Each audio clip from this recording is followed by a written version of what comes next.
Da semana. O nosso tema de hoje é como as grandes mudanças do mundo vai afetar a sua vida, da sua empresa. O nosso tema é a sustentabilidade, desde a sua empresa até a mudança mundial.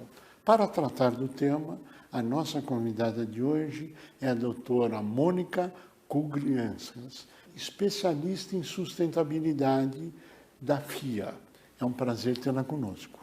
Prazer é meu. O que é a sustentabilidade geral? Então, o conceito de sustentabilidade, na verdade, ele vem da ideia do desenvolvimento sustentável, né?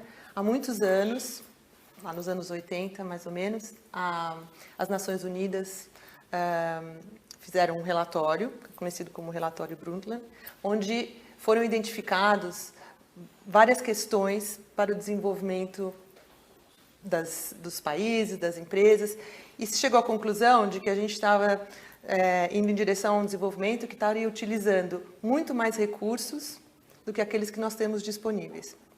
De uma forma genérica, a gente costuma dizer que nós estamos usando vários planetas quando a gente só tem um, né? São recursos naturais, questões humanas, né? Então, a ideia do desenvolvimento sustentável é aquela onde as empresas, as organizações podem se desenvolver, mas sem destruir recursos para que as próximas gerações tenham as mesmas chances, as mesmas oportunidades de se desenvolver quando chegar a vez deles, né?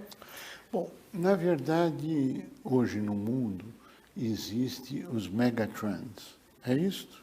É. O que é isto e como é que isto afeta as empresas? Então, dentro desse conceito de que nós temos recursos finitos, né, que nós não temos vários planetas para se desenvolver, uma das grandes afetadas por isso, uma das grandes responsáveis por isso são as empresas. Então, a sustentabilidade corporativa vem dessa necessidade de responder a esse excesso que nós criamos nos últimos anos, por esses modelos de negócios, onde as empresas se desenvolvem, elas têm o seu lucro baseado no uso de recursos que às vezes não são renováveis, que pertencem a todos, né? Então, por exemplo, o conceito de externalidade, né? Uma empresa que obtém seus benefícios, seus lucros, mas tem um impacto negativo, ou no meio ambiente, ou na saúde das pessoas, por exemplo, mas não arca com esse custo. Quem arca com o custo dessas externalidades somos nós, a sociedade, né? Os governos, os sistemas públicos, seja por uma questão de saúde, por exemplo. Se uma empresa produz um produto que afeta a saúde das pessoas, quem é que paga o tratamento médico dessas pessoas? Nós estamos falando como exemplo a indústria do tabaco, por exemplo? Exato. Por exemplo, a indústria do tabaco, ela, por muitos anos, por décadas, fez muito dinheiro, né, sem levar em conta o dano à saúde que fazia das pessoas. E quem pagava essa conta? Éramos nós, né, os contribuintes. A gente pagava, as pessoas iam para os hospitais, tinham que ser tratadas, e a indústria do tabaco só lucrava.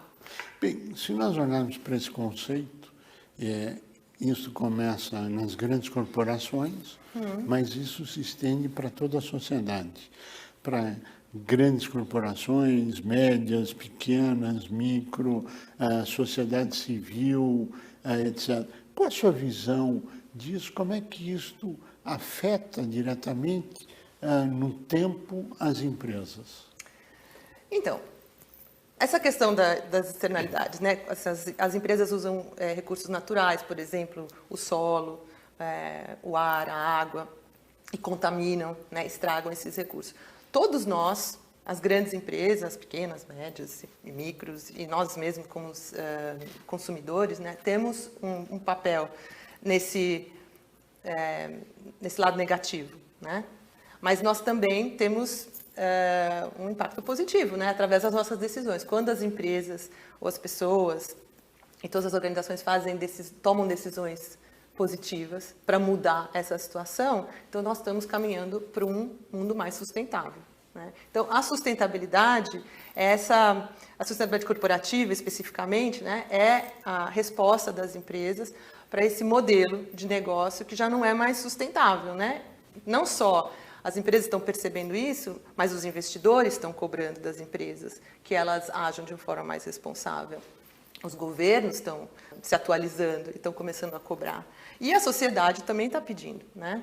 Quando a gente identifica uma empresa que faz um dano, por exemplo, né, nós tivemos o caso da Samarco, por exemplo, que atuou de uma forma muito irresponsável, né? Foi um caso clássico que a gente teve há pouco tempo, mas às vezes até na agricultura, né, quando você usa muitos agrotóxicos ou fertilizantes demais e isso destrói o solo, né, você está destruindo um recurso, um capital natural, um recurso que é de todos, né, e que as empresas não estão pagando por esse dano, né, digamos assim. Na verdade, isso é um processo irreversível.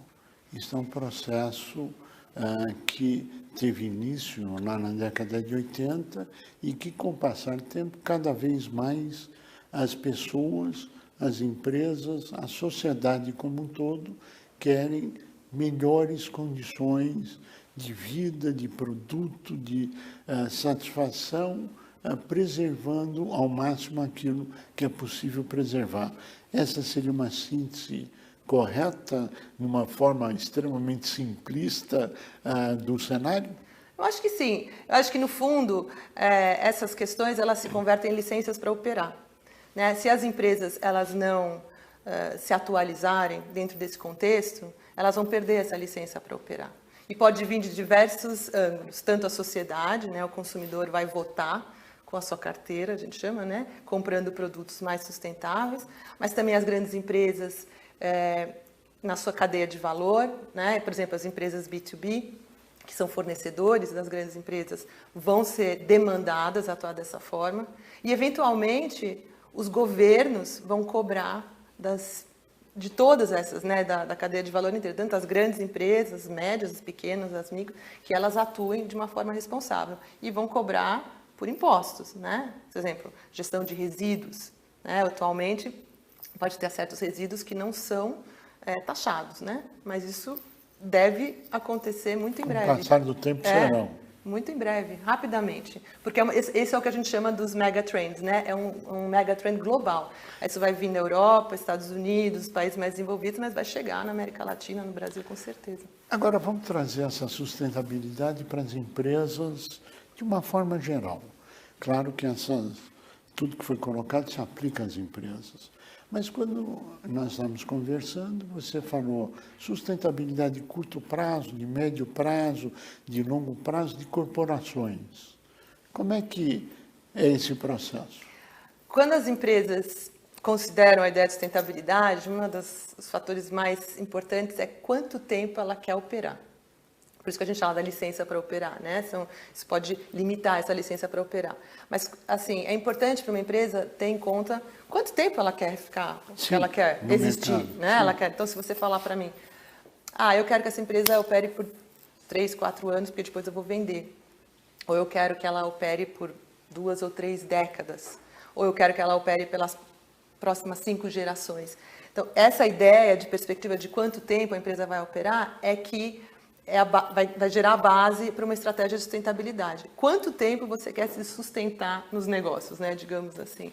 Então, se você tem um horizonte mais curto, as medidas elas são mais imediatistas, né, elas são mais de curto prazo, realmente. Mas se você está olhando no longo prazo, então a estratégia de sustentabilidade ela contempla ações muito mais profundas, relações muito mais de longo prazo. E aí é que muda a perspectiva do empresário, né? Todas são legítimas, não é que uma é melhor ou pior, mas ela atende, né, a visão do empresário naquele momento. Agora, quem consegue se adaptar mais rapidamente a essas mudanças impostas pela sociedade? Então, os pequenos empresários? Eu acho que os pequenos empresários, nesse caso, levam uma vantagem competitiva importante. Eu vou explicar por quê. As grandes questões da sustentabilidade requerem inovações fundamentais. Não só de produtos, mas de processos, de relações, de parcerias, né? São modelos diferentes de ver as coisas, né? De fazer, não o que a gente tem até agora. Tudo isso precisa ser reinventado, melhorado, modificado. E as grandes empresas, elas têm um poder de um impacto grande, mas elas são mais fortes em inovações incrementais, né? Porque a inovação ela requer uma mudança de cultura dentro da organização, e isso é mais difícil. As pequenas empresas são muito mais ágeis nas mudanças, e por isso, através de uma liderança forte, que é o caso de um empresário, né, que é um empreendedor nato em geral, essas mudanças podem ser muito rápidas. Então, as inovações, que são as grandes soluções para as questões da sustentabilidade, elas podem acontecer nas pequenas empresas de uma forma muito mais contundente, muito mais rápida, e depois serem assimiladas por grandes empresas. É muito comum as grandes empresas buscarem parceiros inovadores que vêm de micro e pequenas empresas. A tendência doravante é carbono, a tendência mundial meio ambiente, dentro do conceito geral da sustentabilidade. Qual a tua avaliação disso? Olha, a gente acabou de ver uma mudança radical nos Estados Unidos, né, de um presidente negacionista para um presidente que está colocando a sustentabilidade no coração da sua administração. Nós temos agora, a ponto de acontecer a reunião do Acordo de Paris, a COP26. Então, assim, o mundo está agilizando muitas dessas mudanças, né? Então, por exemplo, a gestão de carbono, como é que isso vai ser, a precificação de carbono, isso são coisas que vão vir de fora, né? São decisões de grandes players, né, nessa área. Mas isso vai afetar, com certeza, num efeito cascata, rapidamente as grandes empresas, as médias, as pequenas e as micros, e todos nós. O preço das mercadorias vai ser impactado por o custo dessas externalidades, né? Todas essas emissões de carbono, de poluição, gestão de água e tudo isso, quando isso é colocado dentro da linha de resultados das empresas, né, da contabilidade das empresas, isso tem um impacto no preço dos produtos. Então, eu tenho certeza, eu não sei exatamente dizer quando, não é uma questão de se, é uma questão de quando, mas isso vai processo irreversível. É um processo irreversível. É questão de tempo, todos terão que passar por isso.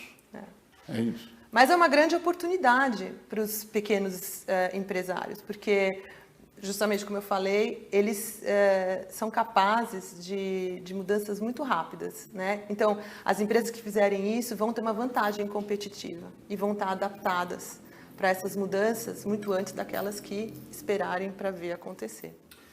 Doutora Mônica Kugrianskas, que nos honra com a sua participação, que você está só 2 semanas no Brasil e veio gravar conosco, nosso mais profundo agradecimento, e obrigado pela transmissão do conhecimento acumulado, e que a tendência de melhoria e da sustentabilidade seja a tônica na vida futura de todos nós. A você que esteve conosco, o nosso mais profundo agradecimento, com a certeza que estaremos juntos na semana que vem. Até lá!